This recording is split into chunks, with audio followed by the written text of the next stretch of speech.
দেশে যখন করোনা প্রতিরোধী চিকিৎসা সরঞ্জামের হাহাকার, সে সময় সার্বিয়াকে বিপুল পরিমাণে মাস্ক, গ্লাভস সহ চিকিৎসা সরঞ্জাম রফতানি করছে ভারত। সবচেয়ে আশ্চর্যের কথা হলো, রাষ্ট্রসংঘ না জানালে এ খবর প্রকাশ্যেই আসতো না। দেশে করোনা আক্রান্তের সংখ্যা বাড়ছে, মাস্ক, গ্লাভস এবং করোনা প্রতিরোধী পোশাকের অভাব প্রকট হচ্ছে প্রতিদিন। সবচেয়ে বেশি বিপদে স্বাস্থ্যকর্মীরা।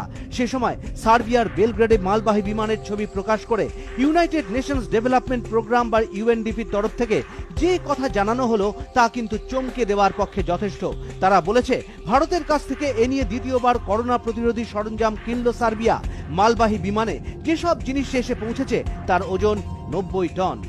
ভাবা যায়, দেশে করোনা প্রতিরোধী সরঞ্জাম মিলছে না, সে সময় কিনা তা বিদেশে বিক্রি করছে কেন্দ্র।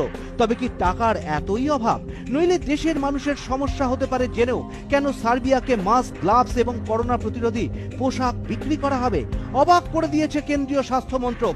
তাদের বক্তব্য, সার্বিয়াকে করোনা প্রতিরোধী সরঞ্জাম বিক্রির বিষয়টি জানাই ছিল না। তবে কে জানতো কার নির্দেশে রফতানি? রহস্য বাড়ছে।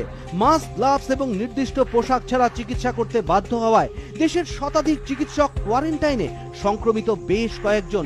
এরপরেও কেন করোনা প্রতিরোধী চিকিৎসা সরঞ্জাম বিক্রি করা হবে বিদেশে? সত্যি আজব দেশ এই ভারত। আকাশ বার্তা। করোনা সংক্রমণ রোধে সাহায্যের হাত